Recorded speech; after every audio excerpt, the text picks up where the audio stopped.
দুই সময় ঘুমালে দারিদ্রতা নেমে আসে জীবনে। আপনি 1000 কোটি টাকা ইনকাম করেও কোনো বরকত খুঁজে পাবেন না রিজিকের। মারাত্মক একটা বিষয়। অনেকে অল্প টাকা ইনকাম করে অনেক বরকত পায়, আবার অনেকে অনেক টাকা ইনকাম করে পরিবারে কোনো বরকত খুঁজে পায় না। মাস শেষে দেখা যায় ঋণে পড়ে বসে থাকে। এরকমটা হয়, এটা ঘুমের কারণে বরকত নষ্ট হয়, এটা হাদিস আলোকে জানা যায়। দেখেন, তার মধ্যে প্রথম হচ্ছে কেউ যদি ফজরের নামাজ না পড়ে ঘুমায়া থাকে, কোনো পরিবারের লোকজন, বর্তমান তো অবস্থা এমন হয়েছে, ছেলে মেয়ে স্বামী স্ত্রী উভয়জন রাতকে রাত ফোন চেপে স্বামীও ঘুমায় ফজরের সময়, স্ত্রীও ঘুমায়।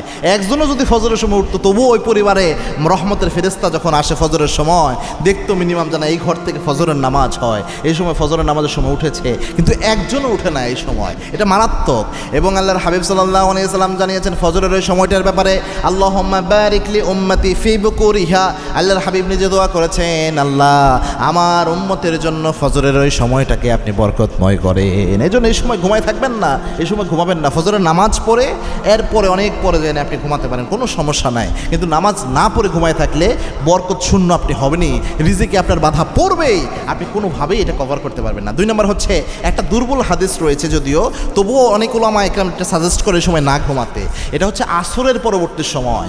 এই সময় ঘুমালে আল্লাহর হাবিব সাল্লাল্লাহু আলাইহি ওয়াসাল্লাম মেধা কমে যায়, এরকম বর্ণনা দিয়েছেন। কোনো উলামা একরাম এটাকে রিজিকের বরকত নষ্ট হওয়ার একটা কারণ হিসেবে উল্লেখ করেছে। এজন্যে আসরের পরবর্তী সময়ও যদিও বর্ণনা দুর্বল, তবু এই সময় না ঘুমানো ট্রাই করবেন, এবং বৈজ্ঞানিক কিছু ক্ষতিও এই ক্ষেত্রে রয়েছে।